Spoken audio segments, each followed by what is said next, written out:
Hey there, I'm Becky, and welcome to Literary Escapes with me, Becky. Thanks for joining me today as we talk about all kinds of great bookish escapes. Today I have the pleasure of talking to author Winnie Winkle. If you are a fan of fun, wacky, paranormal stories, this is definitely for you. Let's jump right in. So we got to meet for a couple of minutes at ORB, but I'm really looking forward to getting to know you a little bit more. Thank you for agreeing to join me today. Absolutely. ORB is such an excellent conference for writers. It was so much fun, yeah. So well organized. I always come away with 2 or 3 really good workshops. I really enjoyed that. I do an annual goal planning, which is coming up.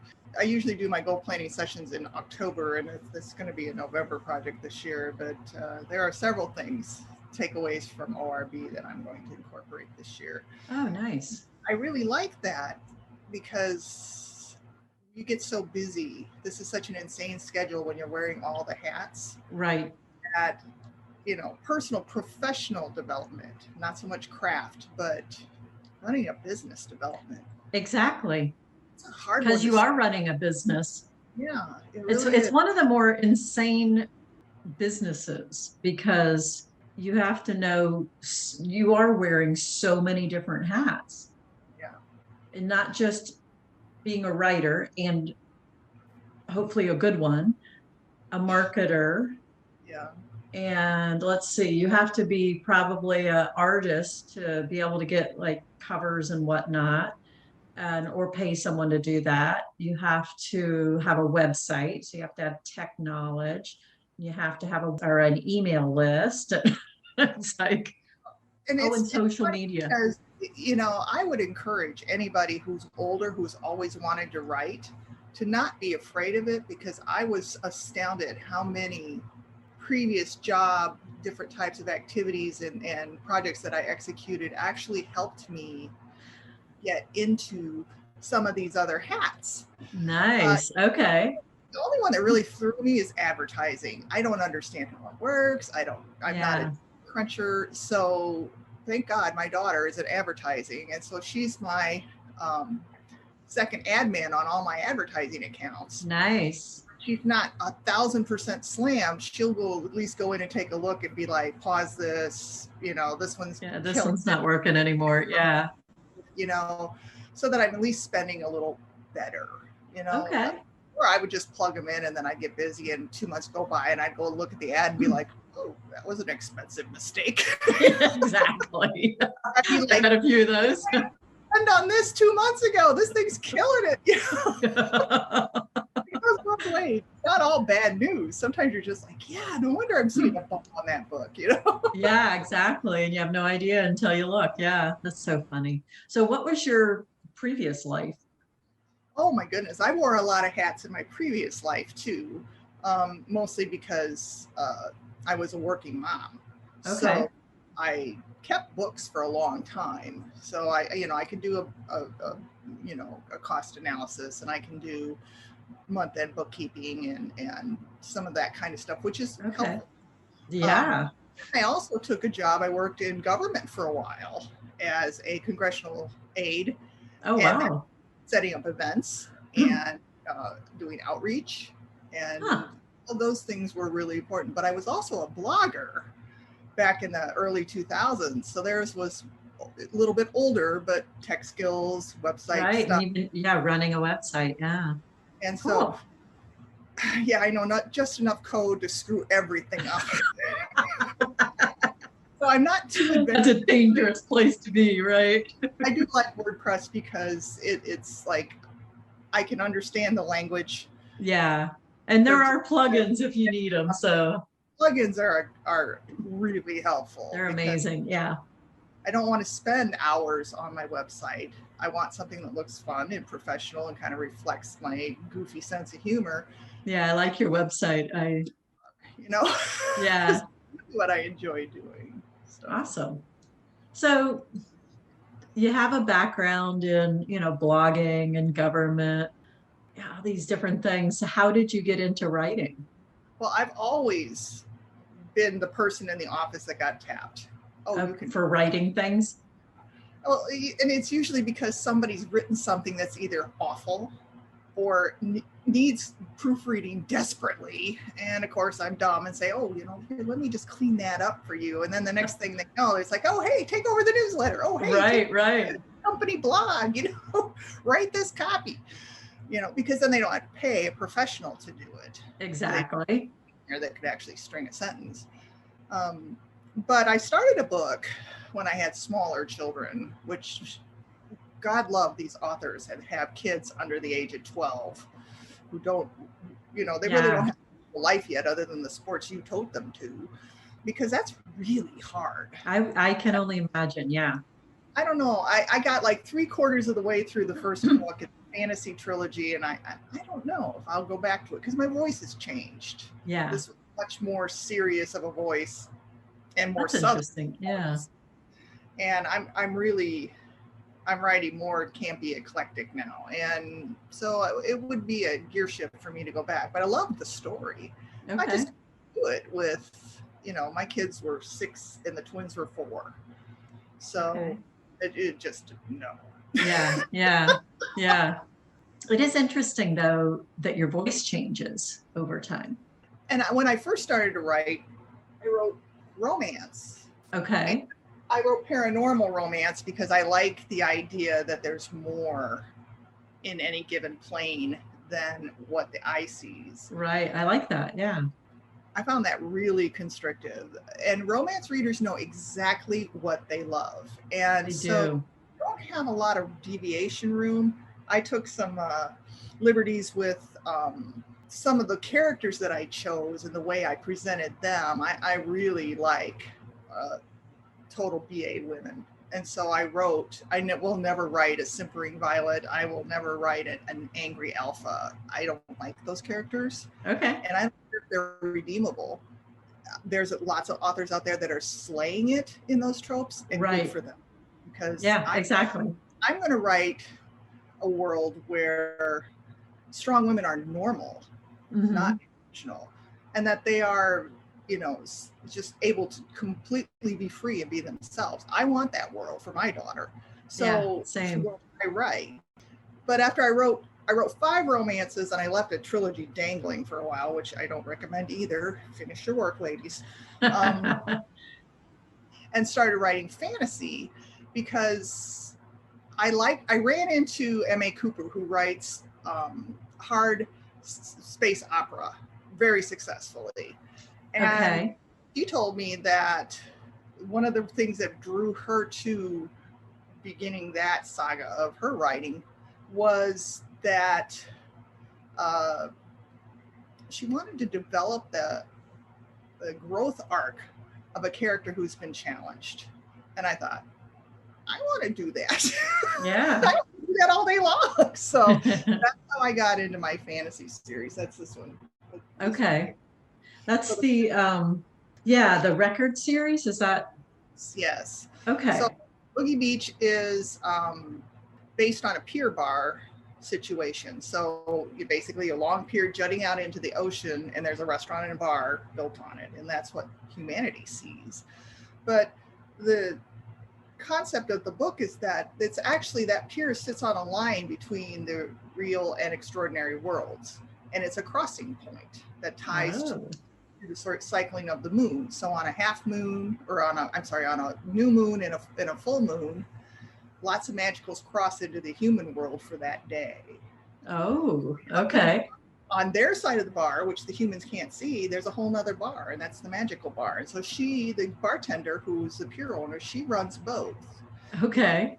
It's picked by a magical book to be the keeper of the line and chronicle the line. That's what she thinks their job is. So in this first book, she's like kind of considered, she's not treated well by the magicals. She's considered very inferior.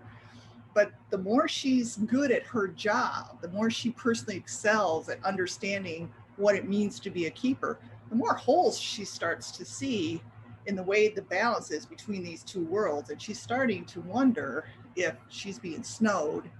And then that kind of takes off her development starts there, because instead of being okay, here's my job description, I'm going to do this and it's kind of cool because I see magic too, it becomes more like, wait a minute, that doesn't make sense. And she trusts her gut enough to push. And it's risky because they don't want to upset. They got a good gig going, you know. And so the whole thing comes to a head. That's kind of my thing, is every book she ends up upending something that was believed to be sacrosanct. Okay. Flipping the world just a little bit more each time. So by the 5th book. And that is Funkin' Weird, right?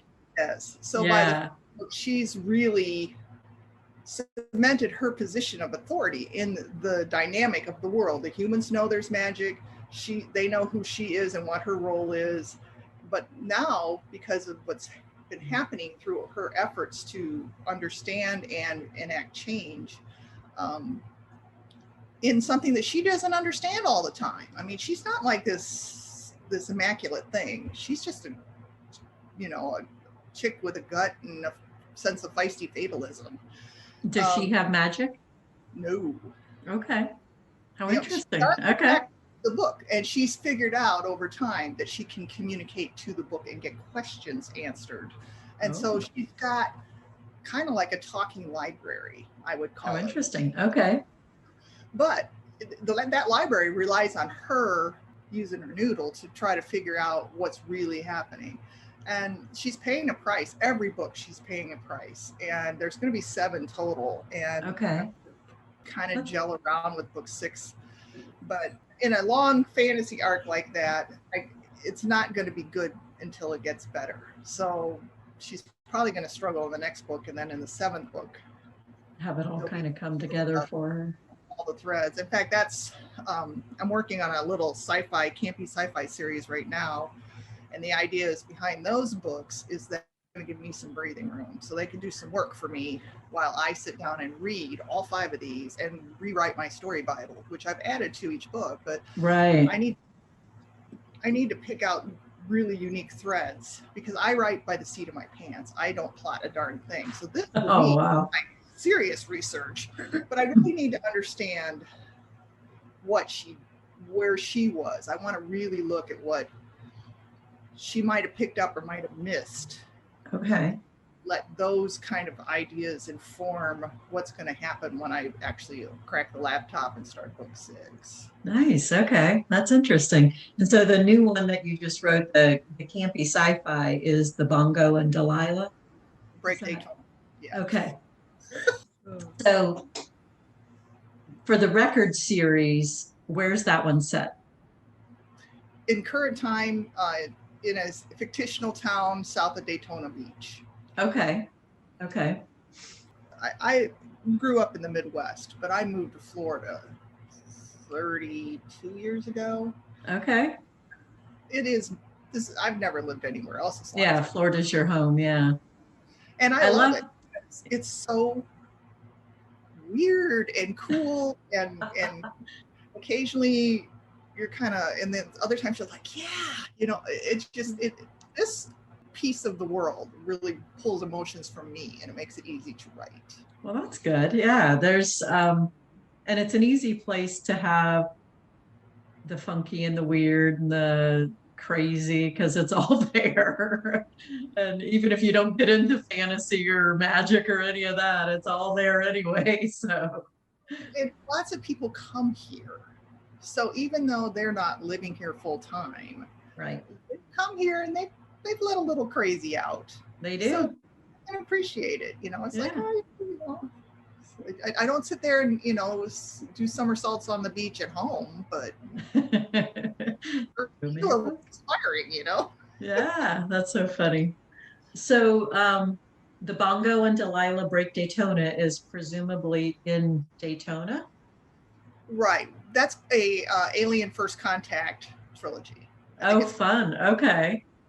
And so basically they're in Pennsylvania, and they're 2 best friends, and they're kind of polar opposites, except they're both very loyal people. So they are loyal to this friendship. Delilah is from like South Georgia, big redneck kind of background.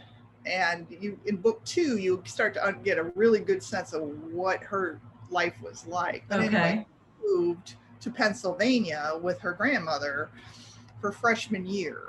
Okay. She looks like a Dolly Parton knockoff. The grandma or Delilah? Delilah does. And of course, okay. she's in high school during grunge, so she's wandering around in flannel and really not doing her thing. They became friends in high school, and now they're like 42. And Bongo's marriage has gone the way of the buffalo, and her kids are all just finishing college. So she's kind of like set adrift, not doing what she thought she was going to do. So Delilah's like, great, we're road tripping. I'm taking 2 weeks. You work for yourself. Let's go. And so they head out, except they could get this little green hitchhiker. And, and being resourceful women, they realize that monetarily that could be really good for them. They're ground zero for first contact, so they're going to try to help him out. He's on a mission. Okay. But they figure the best way to hide him is to get him a job as a drag queen, because then he's in makeup from head to toe. And that works. Yep. How funny. They encounter somebody else who would like to profit off of this whole situation.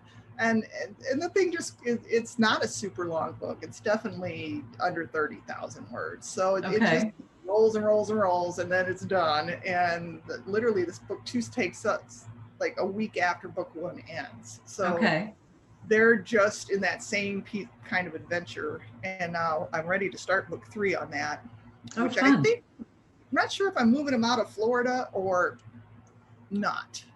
Okay. They may start to go to Orlando and get sidetracked somewhere. We'll see. I never know. Yeah, exactly. Never know where they're going to go. That is so funny. I can't imagine being a pantser author and not know where things are going and just being open to it. That seems like such a crazy thing to be. I've always felt like I was such a voracious reader until I had kids, and then I just didn't have as much time to read. Right. But I still did read, but I didn't read at the level. I mean, I consumed the written word for decades. I didn't have my first kid till I was 34. And I think that I have story structure just embedded in my head. Okay. So when I'm reading a story, it's like my editor is like, your pacing is never a problem. And so when things need to happen, but it's never conscious. Things just happen. And I know that sounds kind of creepy. That's interesting, though. I like that. Yeah. It's like I think it's more. I have this innate sense that there's a bog ahead, and something shifts internally, and they run into something, or they, whatever the storyline is, something unexpected happens. And since I don't know what it is, I've had mid-readers are like, you just have so many twists and turns, and I never know what's going on. And I'm like, girl, same here. No. At the end, I think, is this like a hot mess? And then I'll read it through, and I'm like, okay, it just needs to be cleaned up. It's just a draft. But yeah, it's holding together. So it's pretty wild. That is wild. I love it. And so how do you get the inspiration for your stories? Because they are kind of wacky and fun. Well, in the record series, there was a pier bar not too far from my condo that I can walk to. And I was up there for dinner one night, and there was a good storm. I mean, like the whole place was just filled with locals. The whole thing rocking and rolling. I mean, it's and there's a row of beer pitchers. I'm sitting at the bar. Big shock, I know. There's a row of beer pitchers over my head, and they're like, just like crazy. I'm thinking, I'm going to tuck my salad back a little bit just in case one of those things goes flying.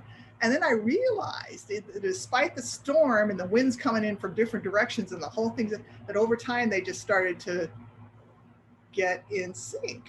And I'm like, man, that looked like magic. And then I got my phone, opened up a note, started, and I wrote, I don't know. How fun. Okay. 2,000 words in the bar while I'm, waiting for the storm to let up enough for me to walk home. And I opened my laptop that night and wrote the first chapter of Oogie Beach. Oh, I love it. That's such a fun idea.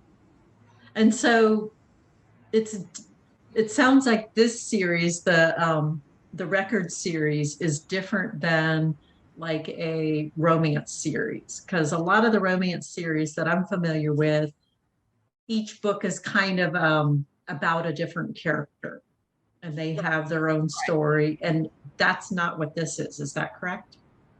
Yeah. In my romance books, I have two complete trilogies now. I finally went in and fixed that hole in the one.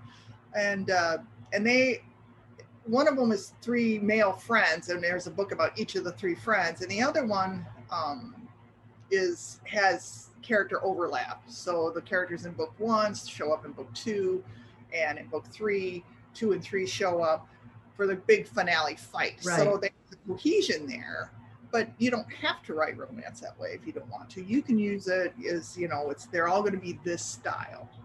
And so that's your trilogy. You're going to have 3 versions of, Beauty and the Beast, or 3 versions of a Motorcycle Club book, or whatever, floats your boat. In the record, it's kind of an ensemble cast with a main character, and each book adds to the cast and fleshes out their personalities. So by the time you get into the 4th book is when it kind of really rocks out. And that's like a big deal. They're experiencing a world change, and it's going to impact each individual magical race and humanity, basically the whole planet. The girl who is the record keeper, she is the one who's the main character in each book, though. Is that correct? Cleopatra O'Keeffe, or Patra. Yeah. I'm sorry, say her name again. Cleopatra O'Keeffe, but they call her Patra. Okay. I know, Egyptian Irish. I thought. I like it. Why not? Make her blonde. Let's really mess them up, Oh, funny. I love it. Okay. That's so interesting. And so right now you're working on finished book 2. I sent it to my editor yesterday for Bongo and Delilah. The second one is Bongo and Delilah Crash Casadega, which is an actual. Oh, I know Casadega. That's an actual spiritual camp.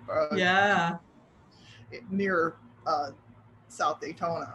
I grew up right next door to Casadega.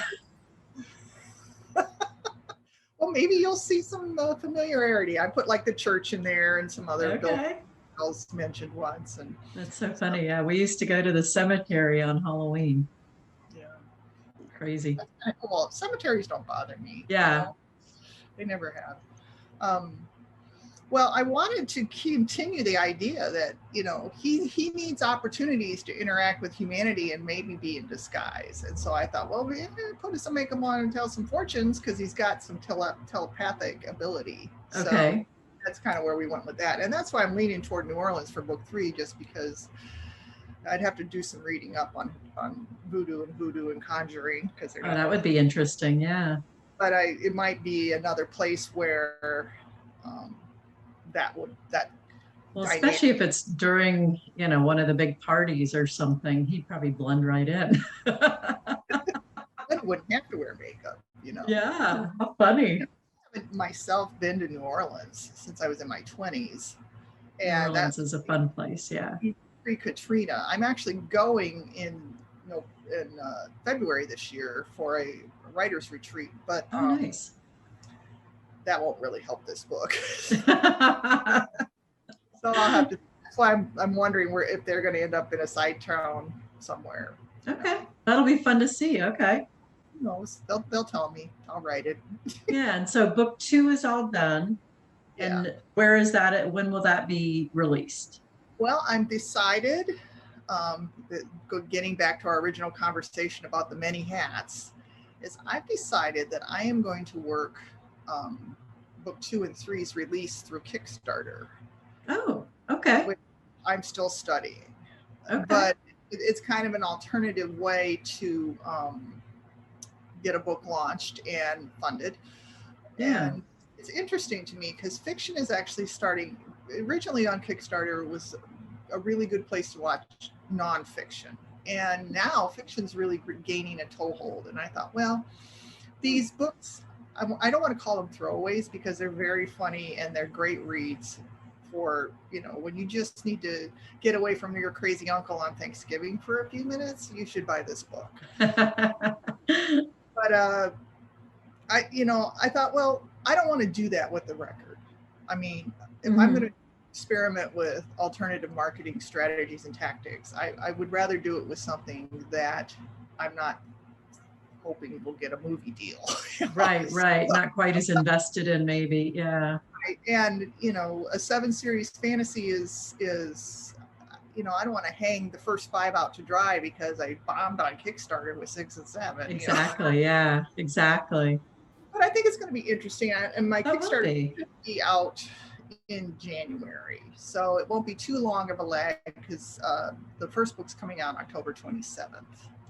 Okay. So probably, anything after around the 14th of January is kind of a slow time for books, but there's still a sweet spot in the, right after Christmas time frame. Of January is still pretty good. Okay.